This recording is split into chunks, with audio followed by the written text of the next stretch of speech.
구경 다 했어? 붉은 재의 저주, 그리고 피어난 들꽃. 그날 밤 회장님의 찻잔에 들어간 것은 시뻘건 부적이 타버린 저주의 재였습니다. 여러분 안녕하세요? 오늘 사연 함께 들으실 준비되셨나요? 오늘도 좋아요 버튼 먼저 눌러주시고 재미있게 들어주세요. 구독자 여러분께 건강과 행운이 넘쳐나실 거예요. 그럼 붉은 재의 저주 지금 바로 시작하겠습니다. 향긋한 국화차 향기 속에 섞인 그 재는 눈으로는 절대 알아볼 수가 없었습니다. 그리고 그 찻잔을 직접 내린 사람은 다름 아닌 태성그룹 박도진 대표의 아내 이채영이었습니다. 저는 지금도 그 장면을 떠올리면 온몸에 소름이 돋습니다. 이 이야기는 제가 직접 겪은 일입니다. 화려한 재벌가의 저택 안에서 저는 누명을 쓰고 맞고 길바닥에 내팽개쳐졌습니다. 그리고 살아남기 위해, 아니 사랑하는 사람을 지키기 위해 다시 그 지옥 속으로 걸어 들어갔습니다. 제 이름은 윤서진입니다. 고아원에서 자랐고 보육원 퇴소 후 아무 연고도 없는 이 서울에서 혼자 살아남았습니다. 남들보다 2배로 일하고 남들보다 3배로 버텼습니다. 그렇게 태성그룹 비서실장 자리까지 올라갔습니다. 누가 봐도 성공한 인생이었습니다. 아니, 그렇게 보였습니다. 하지만 그 성공 뒤에는 제가 철저히 숨겨온 감정 하나가 있었습니다. 바로 대표님 박도진 씨를 향한 오랜 짝사랑이었습니다. 표정 하나 내비치지 않고 선 하나 넘지 않고 그저 곁에서 완벽하게 보자 하는 것으로 그 감정을 대신했습니다. 그런데 그게 화근이 됐습니다. 제가 아무 짓도 하지 않았는데 존재 자체가 누군가에게는 눈의 가시였던 겁니다. 바로 박도진 대표의 아내 이채영 씨였습니다. 그 여자는 원하는 건 뭐든 가져야 했습니다. 갖지 못하는 것은 부숴버려야 했습니다. 그리고 자기 남편의 눈길이 닿는 곳이면 어디든 불을 질러버리고 싶어 했습니다. 그 불길이 저를 향했을 때 저는 아직 그 사실조차 몰랐습니다. 이 이야기는 저주와 음모, 그리고 살아남은 한 여자의 이야기입니다. 끝까지 들어주시면 반드시 후회하지 않으실 겁니다. 그날은 박도진 대표님과 이채영 사모님의 결혼 5주년 기념 파티가 열리는 날이었습니다.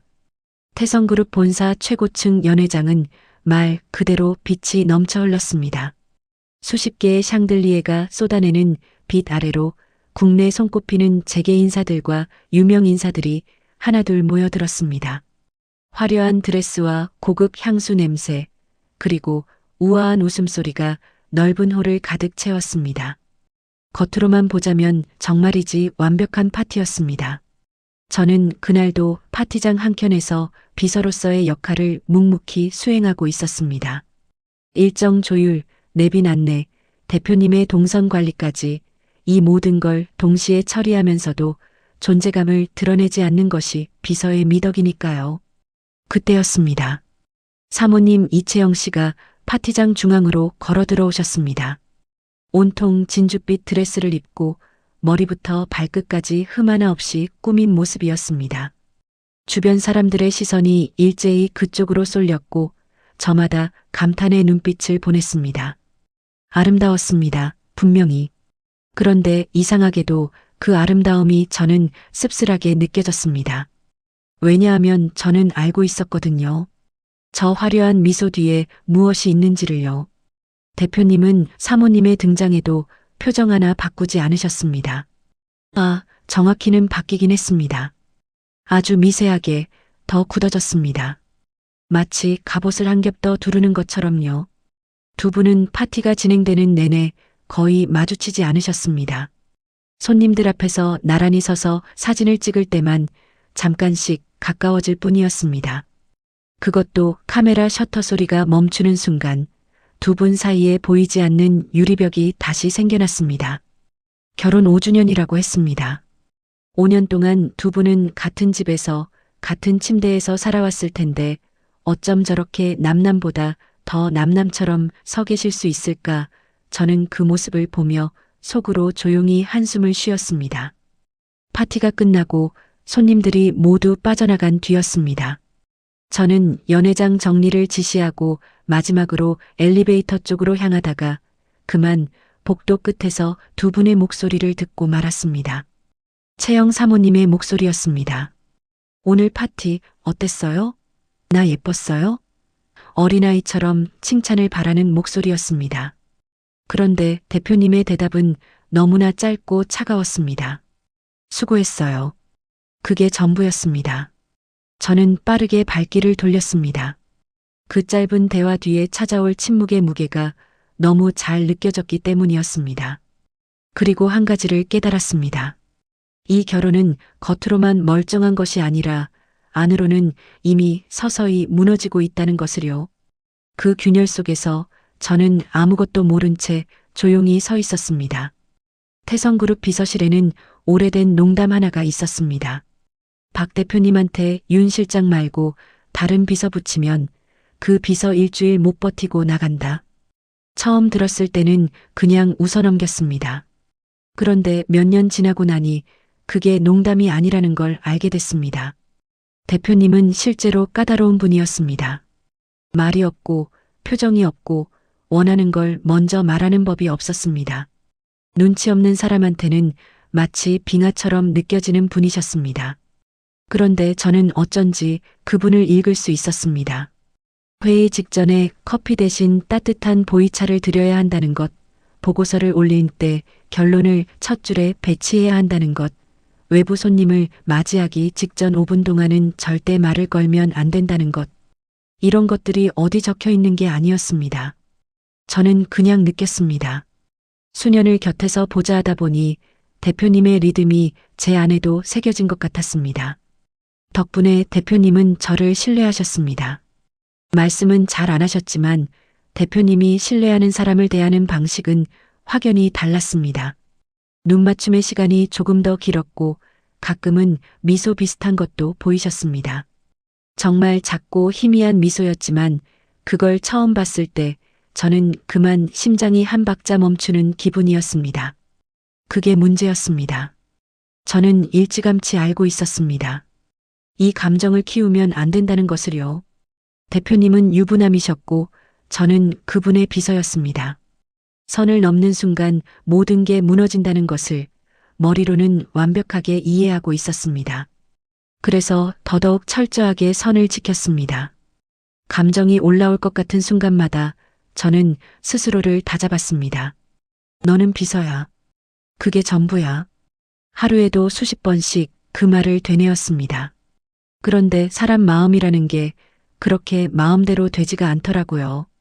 어느 늦은 저녁 대표님이 야근을 하시다 차 한 잔 달라고 하셨습니다. 저는 항상 가져다 드리던 것처럼 조용히 차를 우려서 올렸습니다. 그런데 그날따라 대표님이 찻잔을 받으시면서 조용히 말씀하셨습니다. 윤 실장 덕분에 버티는 것 같아. 그 한마디였습니다.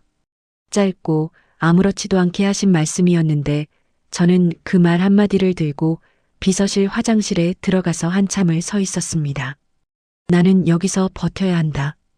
이 선 너머로는 절대 가지 않는다. 저는 거울 속 제 눈을 똑바로 보면서 그렇게 다짐했습니다. 그 다짐이 얼마나 오래 갈 수 있을지는 그때는 미처 몰랐습니다. 모든 건 별것 아닌 장면 하나에서 시작됐습니다. 어느 화요일 오후였습니다. 채영 사모님이 갑작스럽게 회사를 찾아오셨습니다. 미리 연락도 없이 오셨기 때문에 저도 로비에서 처음 마주쳤을 때 살짝 당황했습니다. 사모님은 꽃바구니를 들고 계셨는데 대표님 생일은 아직 한참 남아 있었으니 무슨 이유인지는 몰랐습니다. 대표님 집무실 앞에서 저는 자연스럽게 안내를 드렸고 잠시 기다리시도록 했습니다. 대표님이 마침 내부 통화 중이셨거든요. 그 사이에 저는 평소처럼 대표님 집무실 쪽 테이블에 오후 차를 준비했습니다.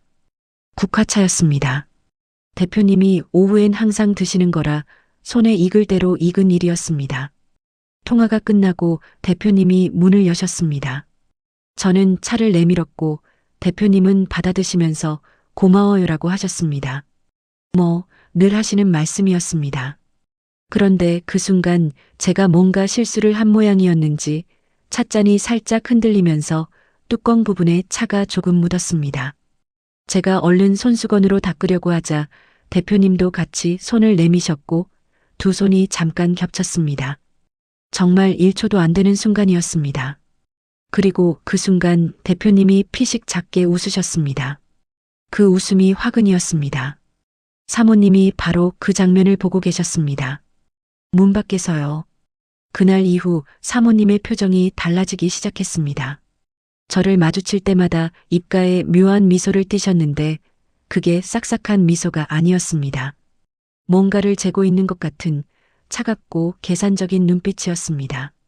저는 그게 조금 불편하긴 했지만 설마 했습니다. 제가 아무것도 하지 않았으니까요. 그런데 그 이면에서 사모님은 이미 완전히 다른 세계로 발을 들이밀고 계셨습니다. 나중에 알게 된 이야기지만 사모님은 그날 이후 강남 외진 골목 안에 있는 무당을 찾아가셨다고 합니다. 오래된 주택가 안에 녹슨 대문이 달린 겉으로 보기엔 그냥 낡은 집처럼 보이는 곳이었다고 했습니다. 사모님은 그 안에서 점을 보셨고 그 무당의 말 한마디가 사모님의 머릿속에 깊이 박혔다고 합니다. 남편의 곁에 있는 여자가 당신 자리를 빼앗으려 한다. 그 말이었습니다. 애정 결핍과 깊은 불안감 속에 살던 사모님에게 그 말은 씨앗처럼 심어졌습니다. 그리고 그 씨앗은 질투라는 물을 먹으며 빠르게 무섭게 자라나기 시작했습니다. 이성이 마비된 사람은 무서운 일을 저지릅니다. 그것이 얼마나 무서운 일인지 저는 아직 몰랐습니다.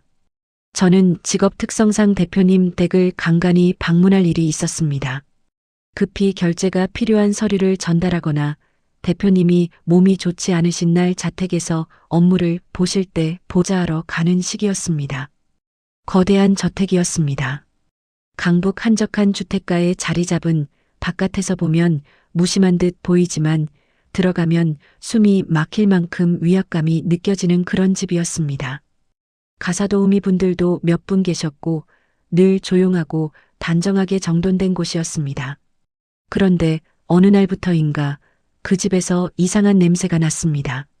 처음엔 그냥 향 냄새려니 했습니다. 요즘 향 제품 쓰시는 분들도 많으니까요. 그런데 그 냄새가 일반 향이 아니었습니다. 뭔가 더 탁하고 매캐한 뭔가를 태운 것 같은 냄새였습니다.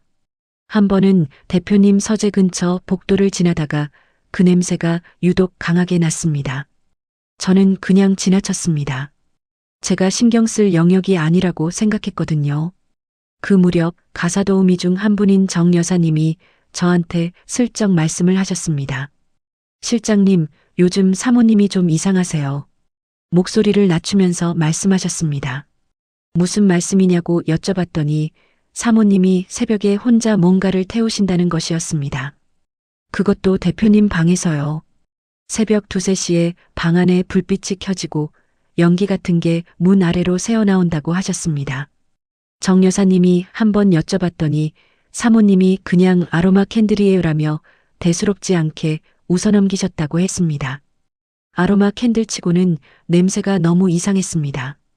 저는 그때도 여전히 반신반의했습니다. 재벌가 며느리가 그것도 집안 체면을 목숨처럼 아는 분이 그런 걸 하실 리가 없다고 생각했습니다. 설령 뭔가를 한다고 해도 제가 어떻게 할 수 있는 일도 아니었습니다. 저는 그냥 일이나 잘하자 싶어서 마음을 다잡았습니다. 하지만 며칠 후 저는 대표님 방에서 무언가를 보게 됐습니다. 그날은 출장 후 대표님이 직접 챙기셔야 할 중요한 서류 봉투를 침실 책상에 두고 가셨다며 가져다 달라는 부탁을 받았습니다. 저는 가사도우미 분과 함께 침실로 들어갔습니다. 서류를 챙기고 나오려는데 가사도우미 분이 침대 아래쪽을 청소하다가 멈추셨습니다. 실장님, 이게 뭐예요? 하시면서 조심스럽게 뭔가를 꺼내셨습니다. 노란 종이에 붉은 글씨가 빼곡히 적힌 그것은 누가 봐도 부적이었습니다. 그것도 한 장이 아니었습니다. 침대 양쪽에 그리고 매트리스 아래에까지 여러 장이 숨겨져 있었습니다. 저는 아무 말도 못하고 그것을 바라봤습니다. 머릿속이 하얘졌습니다. 이건 단순한 미신이 아니었습니다.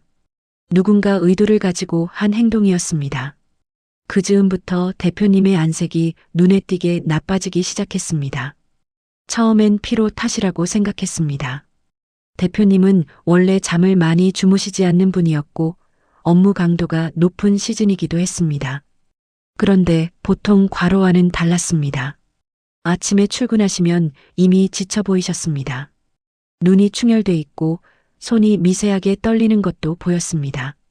한 번은 보고를 받으시다가 갑자기 얼굴이 하얗게 변하더니 손으로 관자놀이를 짚으셨습니다.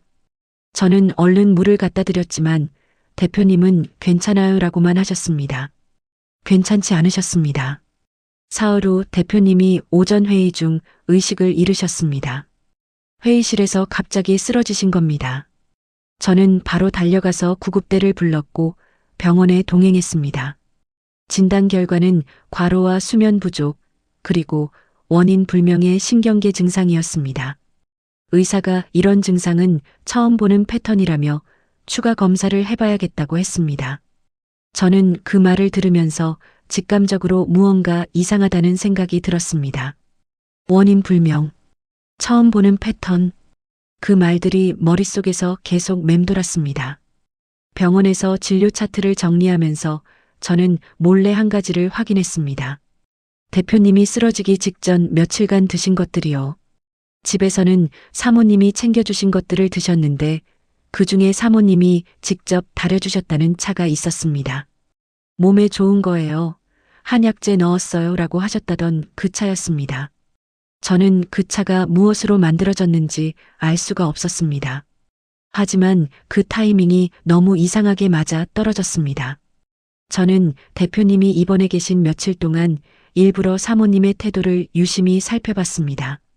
남편이 병원에 입원해 있으면 옆에서 걱정하며 붙어 있는 게 자연스럽겠지만 사모님은 하루에 한두 번 들르셔서는 금방 나가셨습니다. 그리고 그 짧은 방문 중에도 사모님의 눈빛에서 걱정보다는 다른 무언가가 느껴졌습니다. 계산, 그리고 기다림 같은 것이요. 저는 그 눈빛을 보면서 등줄기가 차갑게 식는 것을 느꼈습니다. 이건 단순한 과로가 아니다. 저는 그렇게 확신하기 시작했습니다. 그리고 그 확신은 곧 닥쳐올 폭풍의 예고편이었습니다. 대표님이 병원에 입원하신 지 열흘째 되던 날이었습니다. 저는 비서실에서 대표님 업무 공백을 최소화하기 위한 서류 작업을 하고 있었습니다.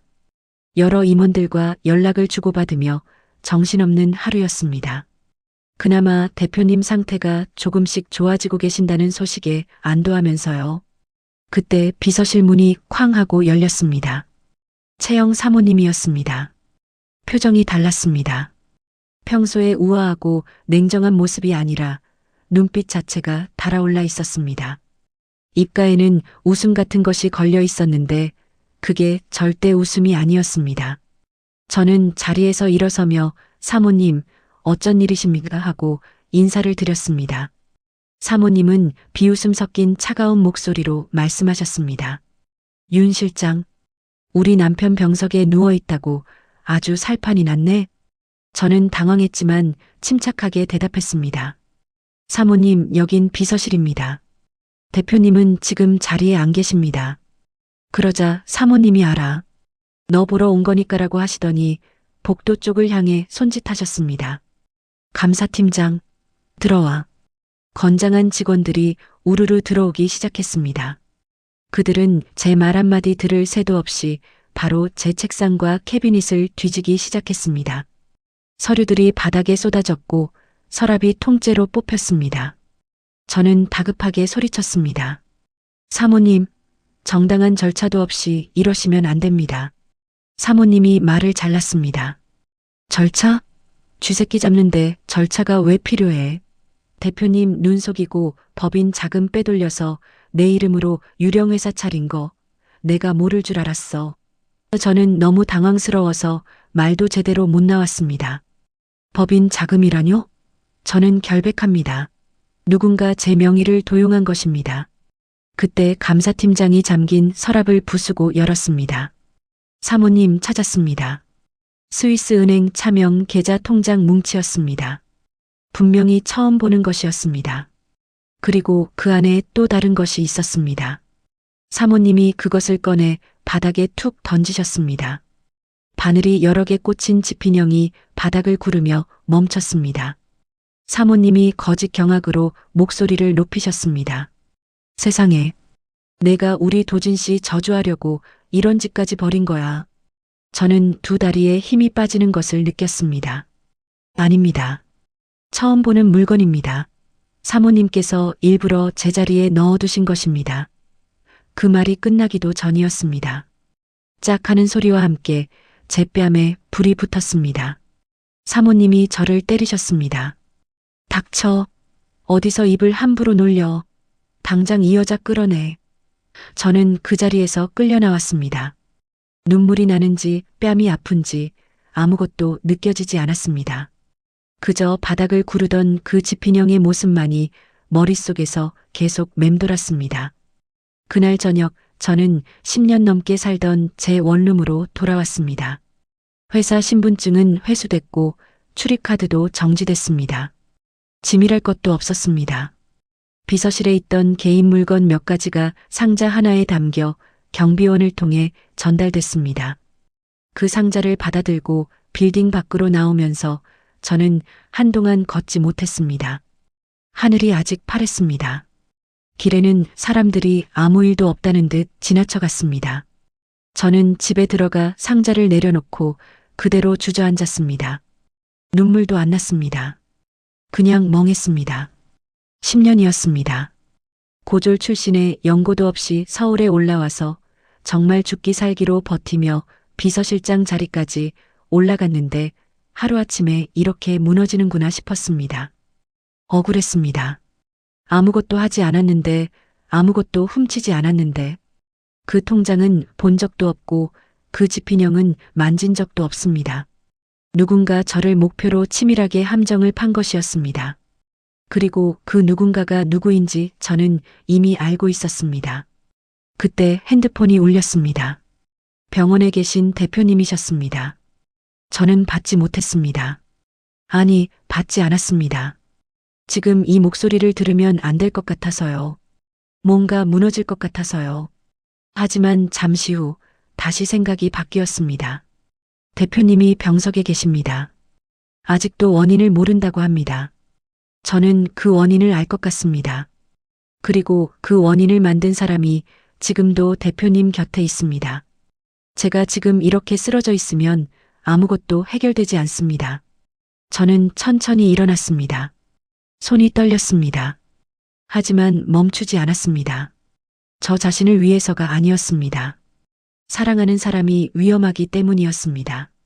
그 마음 하나가 저를 다시 일으켜 세웠습니다. 저는 그날 밤 태성가 본저택으로 향하기로 결심했습니다. 혼자서요. 아무도 모르게요. 그게 무서운 짓인 줄 알았습니다. 하지만 아무것도 하지 않는 것이 더 무서웠습니다. 저는 저택 근처 편의점 앞 벤치에 앉아서 3시간을 기다렸습니다. 자정이 넘어서야 저택 주변이 조용해졌습니다. 경비원이 순찰을 도는 타이밍을 눈으로 외웠습니다.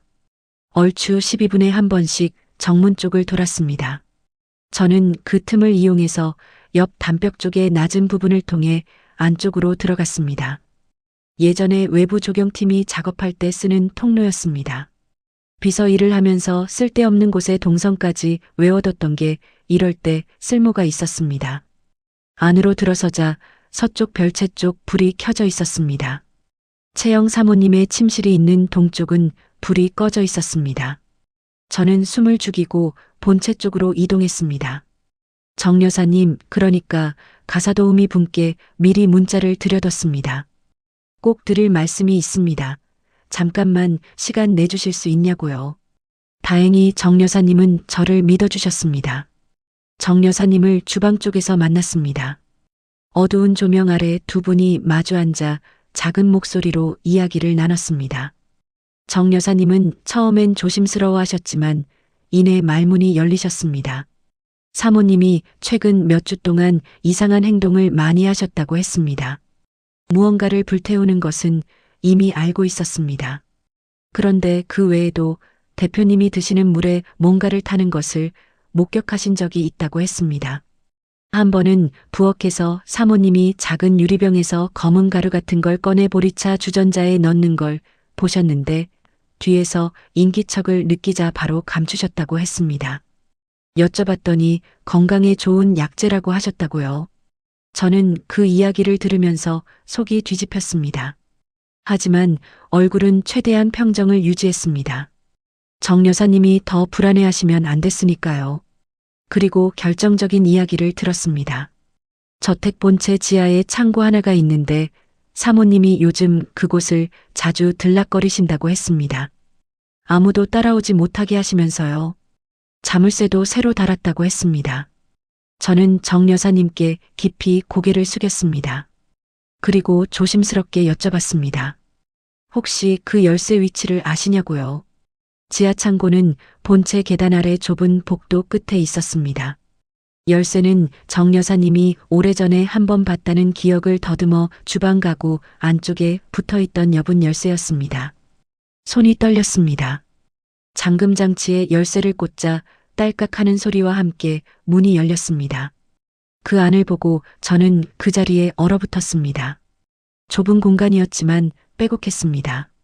한쪽 벽에는 대표님의 사진이 여러 장 붙어 있었는데 사진마다 바늘이 꽂혀 있었습니다. 얼굴 부분에, 가슴 부분에, 손 부분에.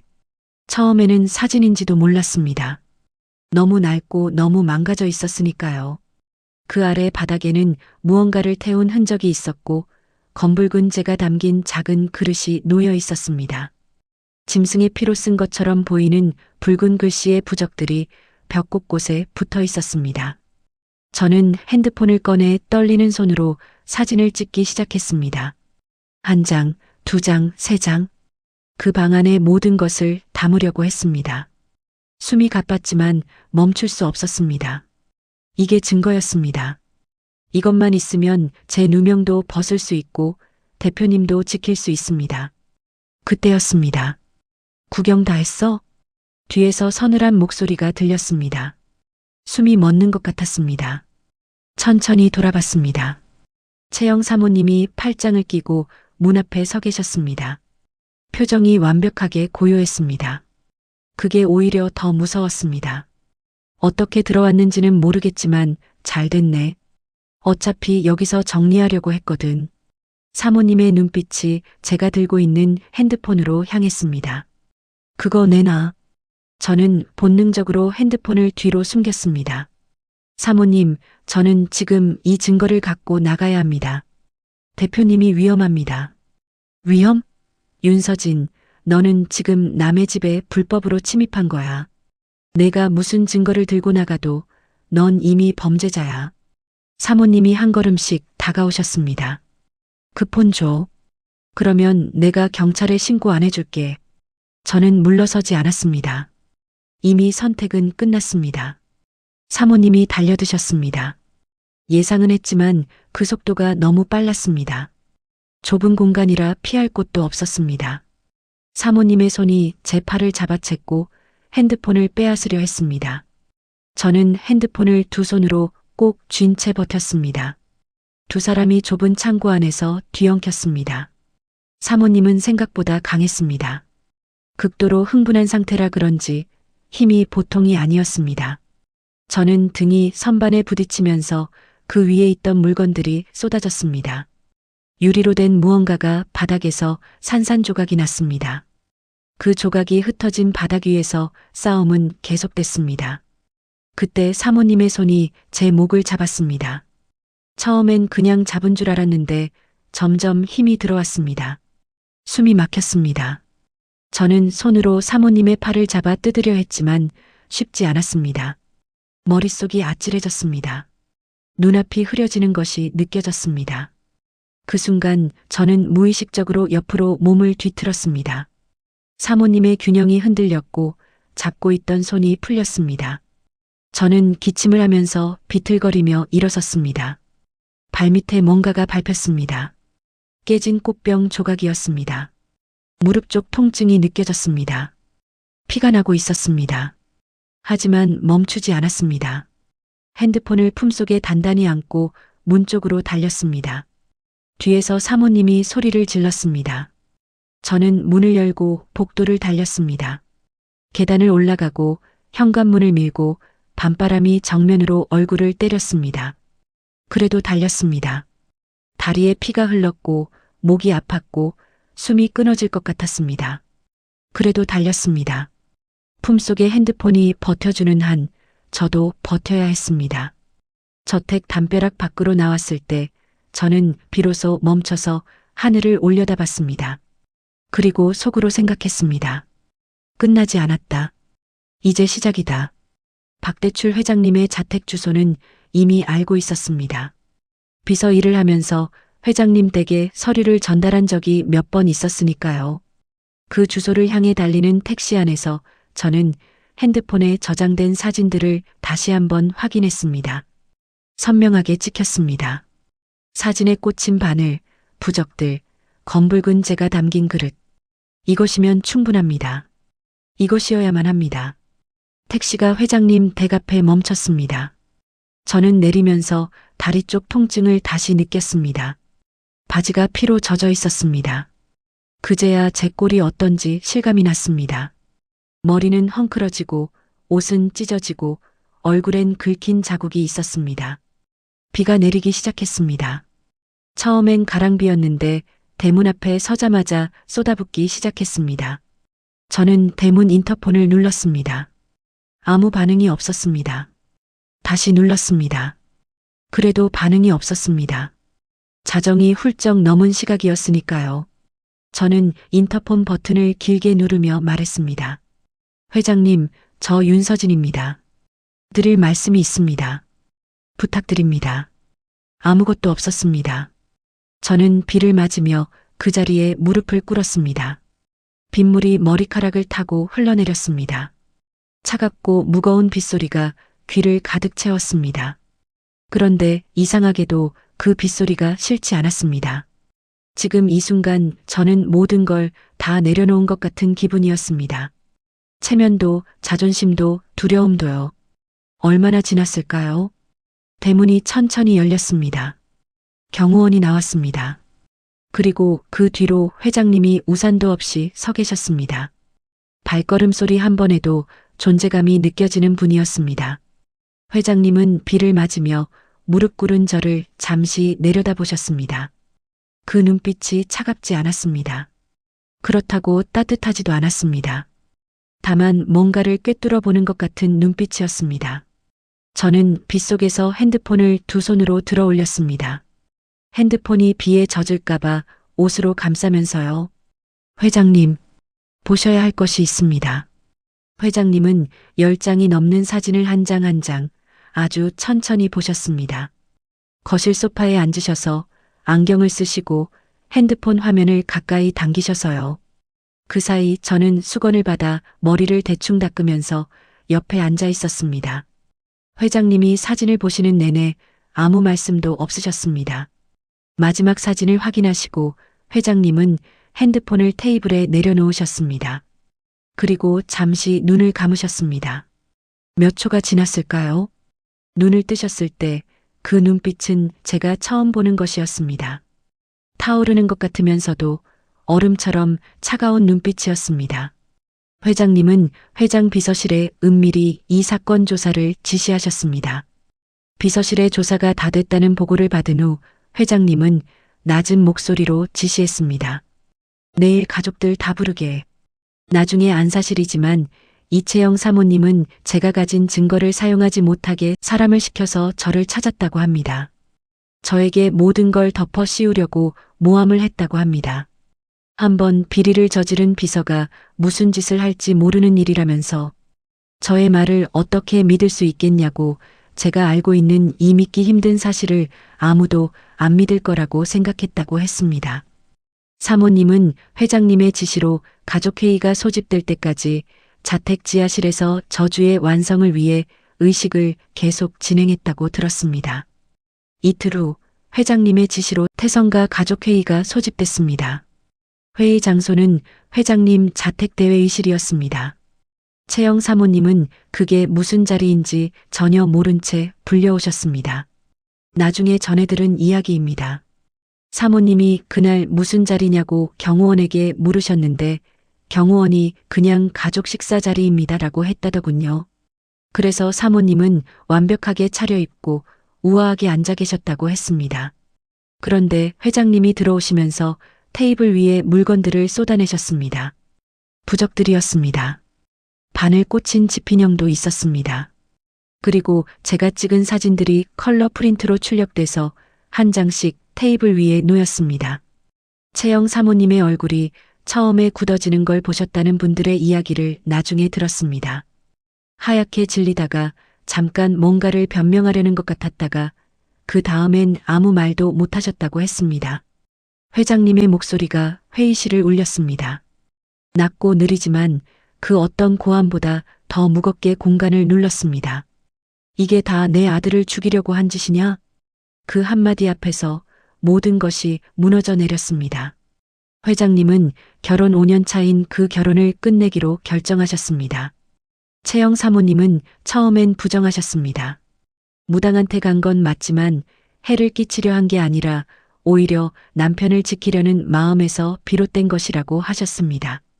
하지만 그 말이 설득력을 가지려면 설명되지 않는 게 너무 많았습니다. 대표님 음식에 이물질을 탄 것, 유령 계좌를 제 명의로 개설한 것, 지피형을 제 책상에 숨겨둔 것. 이 모든 게 단순한 실수나 오해로 넘어갈 수 있는 것들이 아니었습니다. 법적 절차는 빠르게 진행됐습니다. 이미 회장님이 결정을 내리신 상황이었기 때문에 협상의 여지 자체가 없었습니다. 태성그룹의 법무팀은 이런 일에 익숙한 사람들이었고 이혼 합의서는 열흘도 안 돼서 완성됐습니다. 사모님은 끝까지 버티셨습니다. 마지막 날 저택에서 나오시면서 소리를 지르셨다는 이야기를 들었습니다. 억울하다고, 내가 왜 이렇게 돼야 하냐고, 그리고 저를 향한 말도 하셨다고 했습니다. 그 말은 굳이 여기서 옮기지 않겠습니다. 들은 것 자체가 마음이 아팠으니까요. 저는 그 광경을 직접 보지는 못했습니다. 보고 싶지도 않았습니다. 채영 사모님을 미워하지 않는다고 하면 거짓말이겠지요. 분명히 미웠습니다. 하지만 그것과 별개로 그분이 왜 그렇게까지 됐는지, 왜 그 극단적인 선택들을 하셨는지 저는 조금은 알 것 같았습니다. 사랑받고 싶었던 겁니다. 남편의 눈길 하나, 말 한마디가 그렇게 간절했던 겁니다.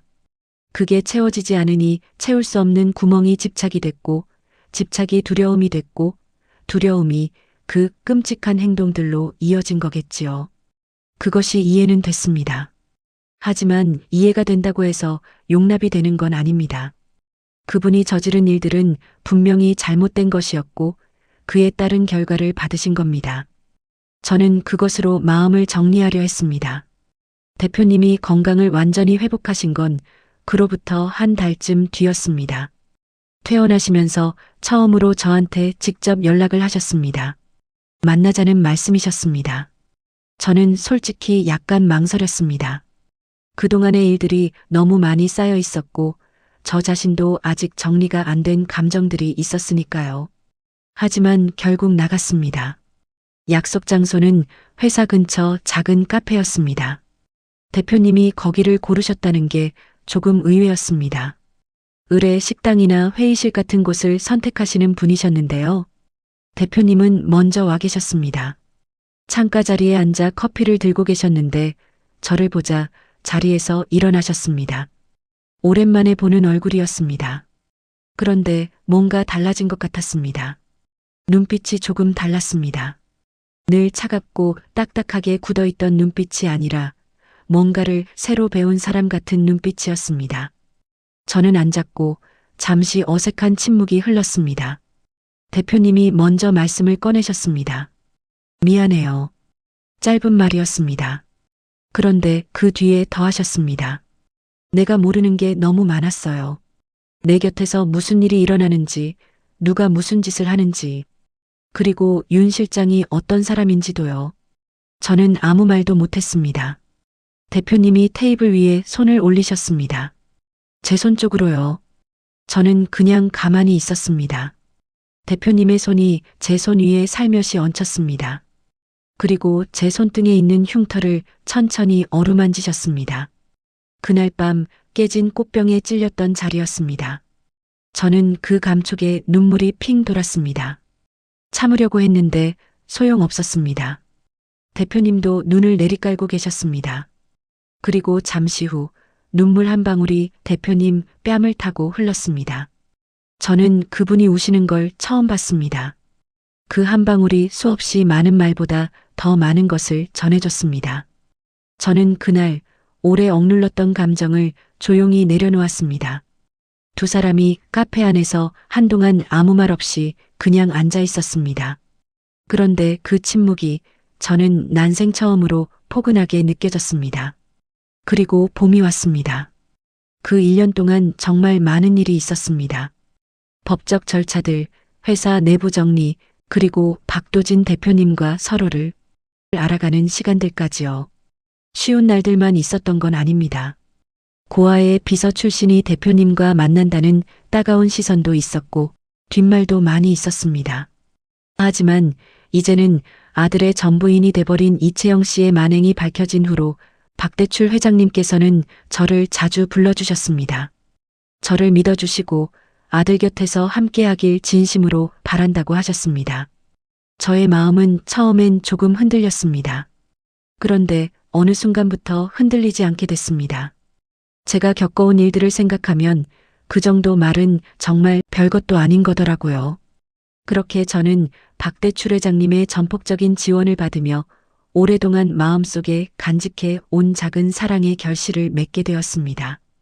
붉은 재의 저주를 이겨내고 다시 핀 들꽃처럼 말이에요. 결혼식은 거창하지 않았습니다. 회장님 자택의 넓은 정원에서 했습니다. 시즌을 맞아 꽃들이 한창 피어 있었고 햇살이 좋은 날이었습니다. 하객은 많지 않았습니다. 가족과 가까운 분들, 그리고 회사에서 진심으로 축하해 주신 몇 분들이 전부였습니다. 저는 그게 좋았습니다. 화려하고 거대한 결혼식보다 이렇게 소박하게 진심으로 채워진 자리가 훨씬 더 저답다는 생각이 들었습니다.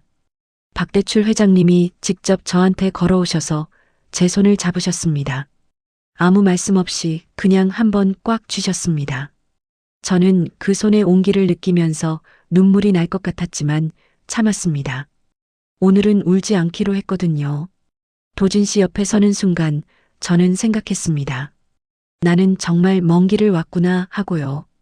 고아원을 나와서 혼자 이 도시에서 버티면서 누명을 쓰고 바닥에 나뒹굴면서 그래도 포기하지 않고 진실을 향해 걸어갔던 그 시간들.